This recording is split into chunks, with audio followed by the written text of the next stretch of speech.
Namaskar. Namaskar en sanskrit, cela veut dire je m'incline, je me prosterne devant la manifestation du divin que vous êtes tous en vérité dans votre forme. Je m'incline, je me prosterne devant la manifestation du divin que vous êtes tous en vérité dans votre forme. En sanskrit, namaskar, c'est plus court.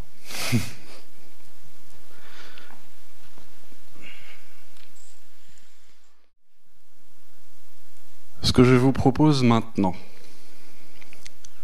un petit exercice, afin d'accueillir intérieurement tout ce qui a été vu, entendu, tout ce avec quoi vous avez été d'accord jusqu'à présent, tout ce avec quoi vous n'avez pas été d'accord jusqu'à présent, tout ce qui vous a plu, tout ce qui ne vous a pas plu. En d'autres termes, prendre le temps d'accueillir ce qui est OK et ce qui n'est pas OK. C'est OK quand c'est OK, c'est OK quand c'est pas OK. D'accord ? Donc cet exercice est simple en fait. Vous allez vous asseoir confortablement dans vos fauteuils, redressez-vous un tout petit peu. Et vous allez venir placer l'extérieur du pied droit derrière l'oreille gauche. Non, je plaisante. C'est l'extérieur du pied gauche derrière l'oreille droite. Non, tout simplement. Un simple exercice. 3 grandes inspirations et expirations par le nez, à moins que vous ne soyez enrhumé. Et à l'expire, on accueille ce qu'on a reçu, on accueille ce qui nous a émerveillé, ce qui a fait « waouh » quand on l'a vu, ce qu'on vient de voir précédemment. Merci pour ce moment. Et on accueille ceux avec quoi on n'a pas été en accord aussi. Ok, on y va, c'est parti. Première inspiration.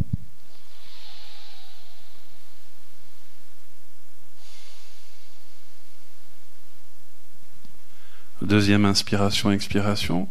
Accueillez les émotions, les sentiments qui remontent par rapport à ce que vous avez vu et entendu.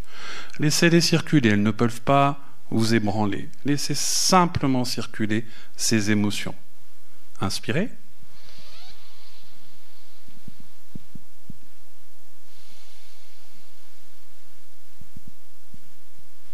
Troisième respiration, toute simple. Inspirez grand et à l'expire, vous avez le droit.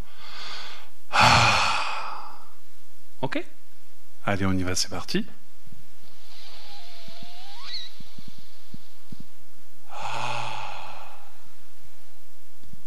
On va faire encore une fois, vous étiez un tout petit peu timide. On recommence. Inspirez.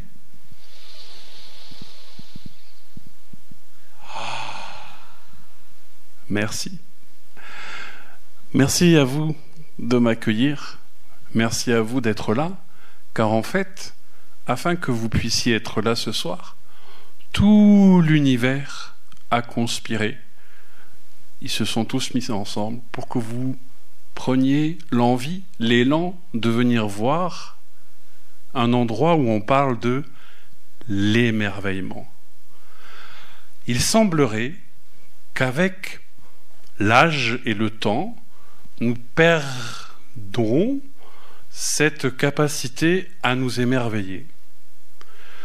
Est-ce que ce que je viens de dire est vraiment vrai ? On va le voir ensemble. Si vous prenez un enfant, vous êtes en train de discuter avec lui, et d'un seul coup un papillon passe et « Waouh, le papillon ! Waouh, le papillon !» Pourquoi ? Parce que même s'il est en train de discuter avec vous, tout est complètement ouvert. Et si quelque chose de merveilleux pointe le bout de son nez, l'enfant va aller vers ce merveilleux. Pourquoi ? Parce que l'enfant n'a pas perdu la connexion jusqu'à un certain âge avec quelque chose de tout simple. Quelque part, la seule chose que nous ayons vraiment, c'est-à-dire ici et maintenant, le présent. On ne peut s'émerveiller si ça tourne en boucle ici. Ça ne fonctionne pas. D'accord? Donc, ce petit exercice de respiration, c'est cette invitation-là à juste un temps de pause, une respiration pour accueillir. C'est aussi le travail que l'on appelle dans l'Inde la méditation. Et au sujet de la méditation, il y a un saint qui a dit ceci: une demi-heure de méditation est nécessaire par jour, sauf lorsque l'on est très occupé. À ce moment-là, 1 heure est obligatoire. Alors, prendre ce temps d'accueillir, prendre ce temps de recevoir cet émerveillement, cette vibration, c'est quelque chose que nous recevons, mais c'est aussi quelque chose que nous connaissons.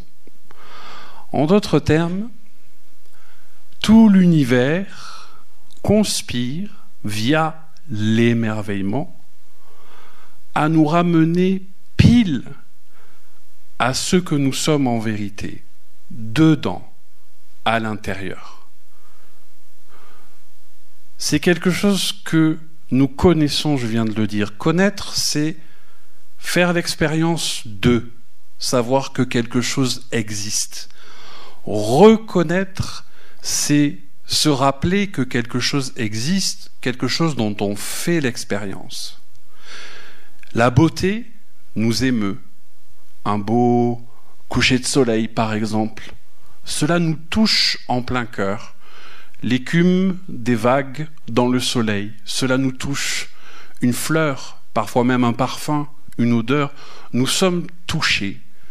Et ça, c'est un petit trick de l'univers, comme on dit en anglais, une petite astuce. C'est une forme d'intelligence qui vient lancer une lance en plein nous, au centre de qui nous sommes. Et c'est ça, la voie en Inde. Se rappeler. Apparemment, il n'y aurait pas d'autre chose plus importante dans la vie, dans une incarnation, que de se rappeler, de se souvenir de qui nous sommes. Je vais revenir sur cette notion, comme je reviendrai sur la notion de cette intelligence qui conspire à nous ramener ici. Donc se rappeler de qui nous sommes en essence. Bien sûr, il y a des factures à payer, bien sûr, il y a des problèmes, il y a des soucis, etc. Ok, je ne mets pas ça de côté, j'en ai aussi à payer, tout va bien. Mais il y a quelque chose en nous qui est de l'ordre de l'intemporel. En France, en Occident, nous avons une vision du temps linéaire. En Inde, elle est plus globale, elle est plus sphérique. Le passé, comme son nom l'indique, il est passé, on ne peut pas revenir dessus. Le futur, comme son nom l'indique toujours, il est plus loin, il n'est pas encore là. Donc nous passons notre temps dans des nostalgies du passé, dans des traumas du passé, et dans des projections du futur. Qu'est-ce que je vais faire? Comment je vais gérer ça? Qu'est-ce que L'invitation de cette voie de l'émerveillement, c'est quand est-ce que je donne sa chance à maintenant?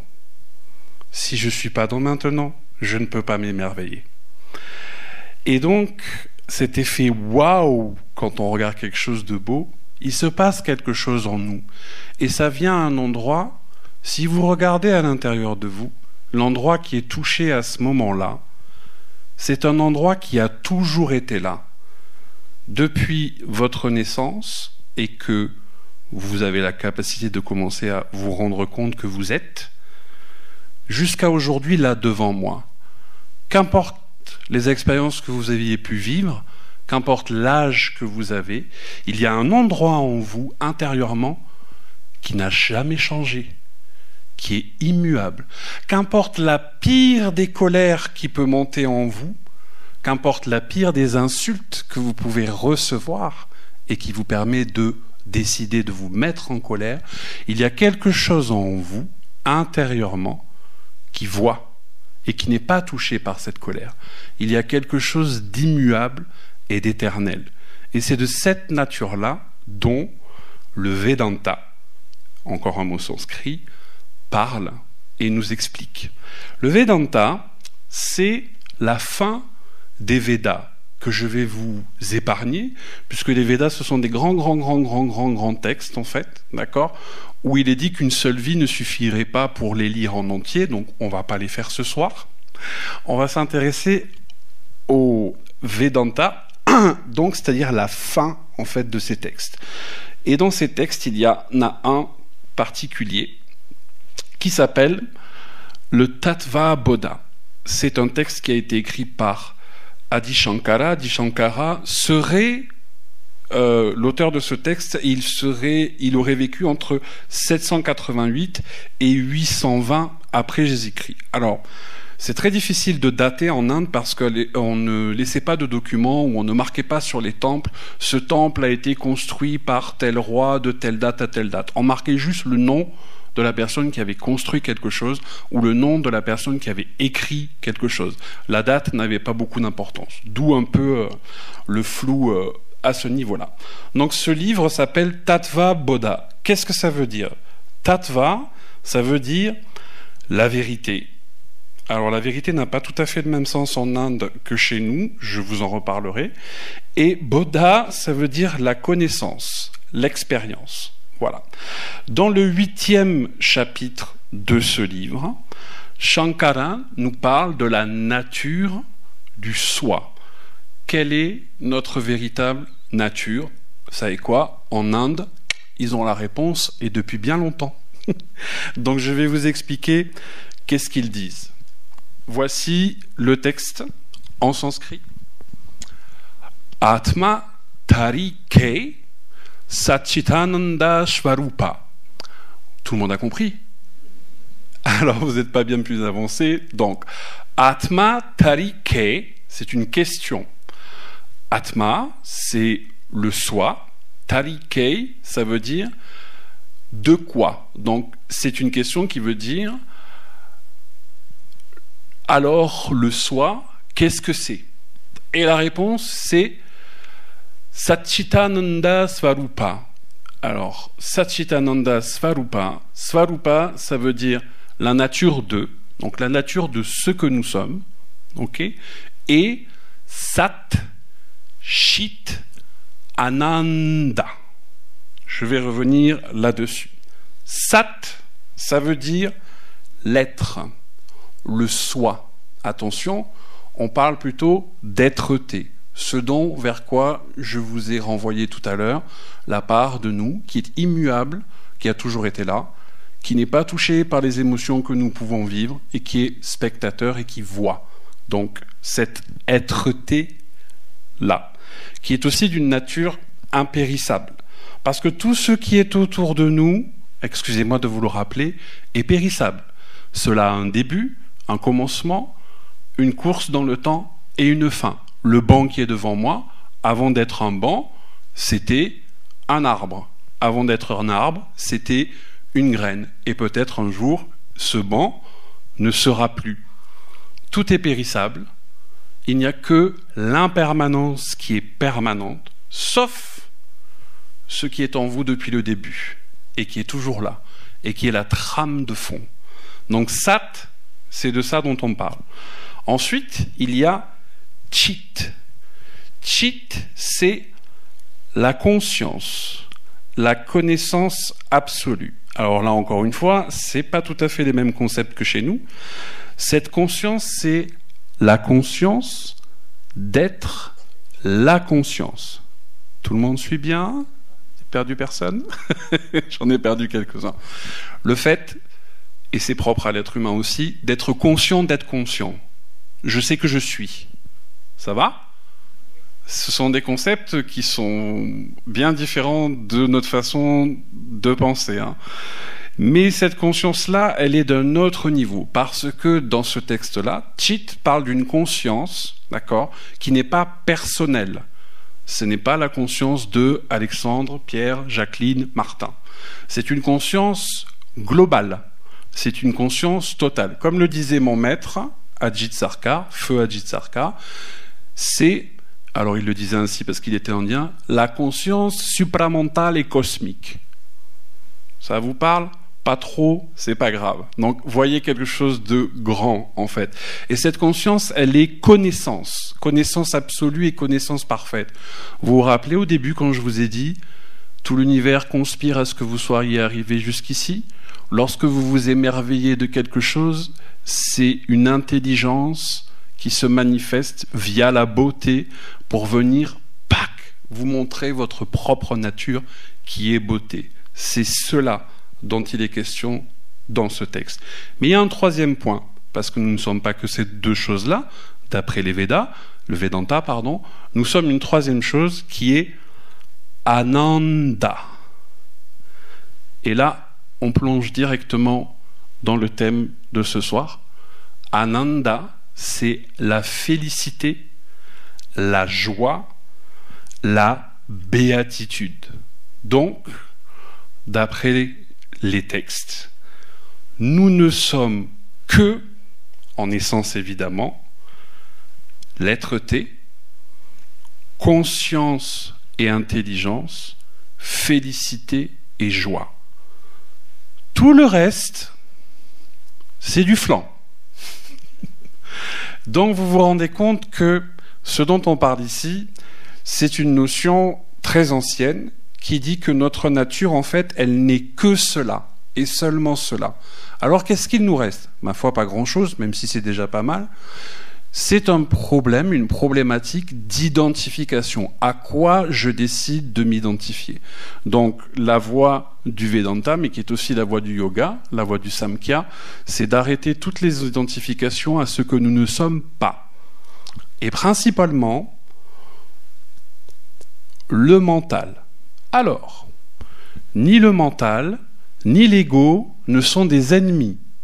C'est un outil qui est super bien fait. Je vais vous expliquer pourquoi. Le mental, en fait, c'est comme un couteau. Oui, non. Bien, mal. Haut, bas, gauche, droite, j'aime, j'aime pas. La fonction principale du mental, c'est celle-ci. Une des fonctions principales du mental, je schématise, c'est celle-ci. Donc ça, c'est quand même bien pratique dans un monde qui est fait de paires d'opposés complémentaires. Bien, mal, haut, bas, etc., etc. D'accord ? Ensuite, il y a ce qu'on appelle l'ego, qui permet dans un premier temps au bébé de comprendre qu'il n'est pas une prolongation du corps de sa mère, il y a une séparation, que ce corps-ci n'est pas le corps-ci de la personne qui est en face, et que je suis un corps, et je ne suis pas un banc.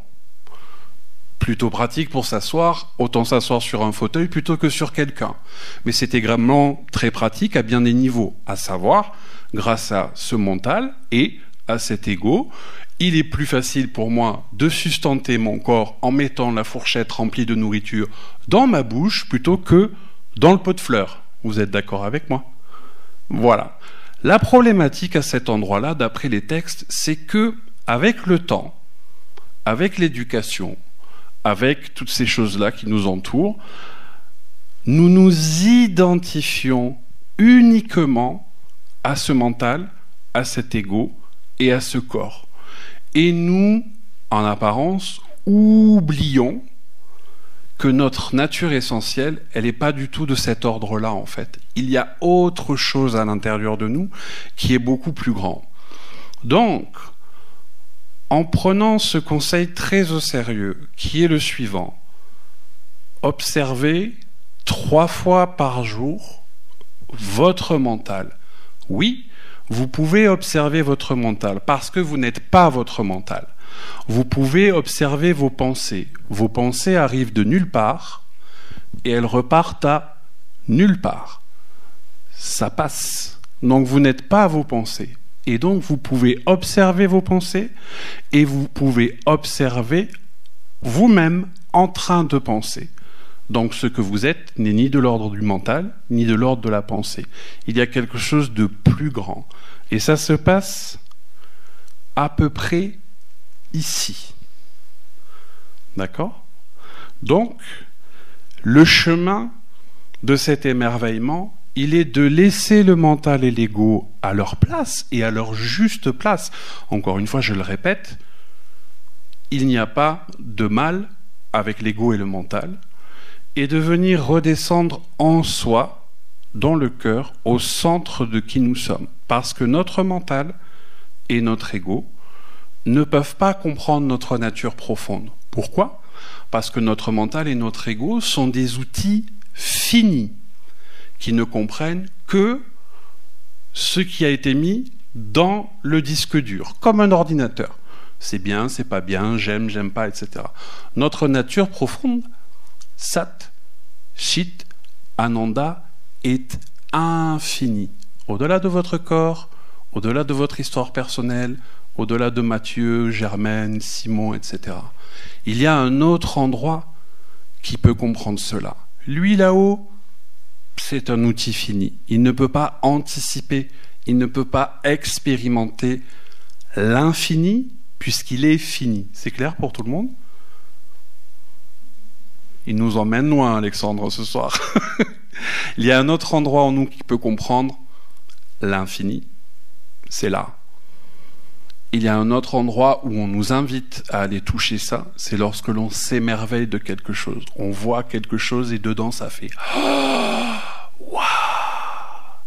Et il n'y a plus rien à côté. C'est fini. Donc, en pratiquant la méditation, entre autres, le yoga, entre autres, on va venir apprendre à redescendre, à s'asseoir dans cet état, sans oublier de payer les factures évidemment, sinon vous allez avoir des problèmes, mais simplement, quand on pratique une asana, c'est le mot qui est traduit, c'est une posture en yoga. En fait, c'est pas tout à fait une bonne traduction. Asana, ça vient de deux mots. As, qui a donné le mot as en anglais, les fessiers, qui a donné le mot assise, s'asseoir en français, et an. An, c'est le mot qui désigne le souffle vital. Donc, pratiquer une asana, là je suis assis en face de vous en tailleur, je suis dans une asana, une posture, j'assois mon souffle. À partir du moment où j'assois mon souffle, ici, beaucoup plus calme, et dedans, connecté avec cette respiration. Ça paraît tout simple, mais en fait, ça l'est.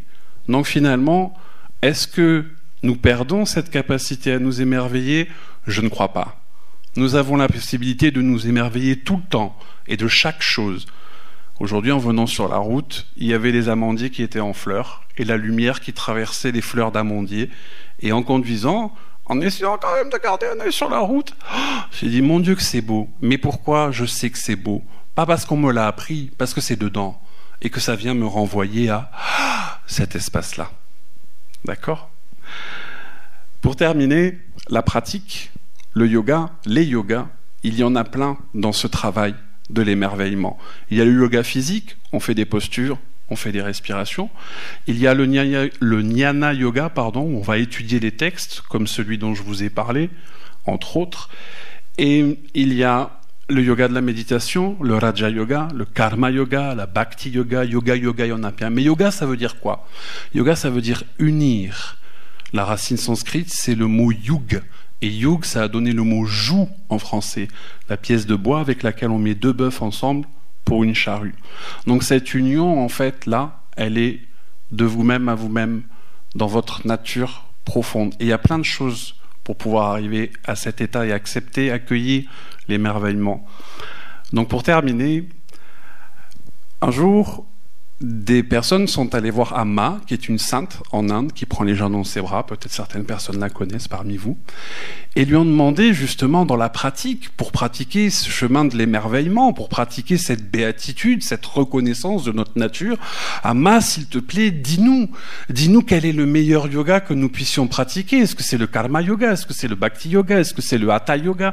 Est-ce que c'est Et là, Amma les a tous regardés et leur a dit, mes enfants, le meilleur yoga, le meilleur chemin, le meilleur yoga que vous puissiez pratiquer, c'est le sourire. Voilà. Merci pour votre attention. Merci. Merci pour votre accueil. Merci beaucoup. Je ne sais pas si on a le temps pour des questions ou pas. On n'a pas le temps pour des questions. Très bien. On fera les questions à la sortie. Merci beaucoup. Merci beaucoup à toi.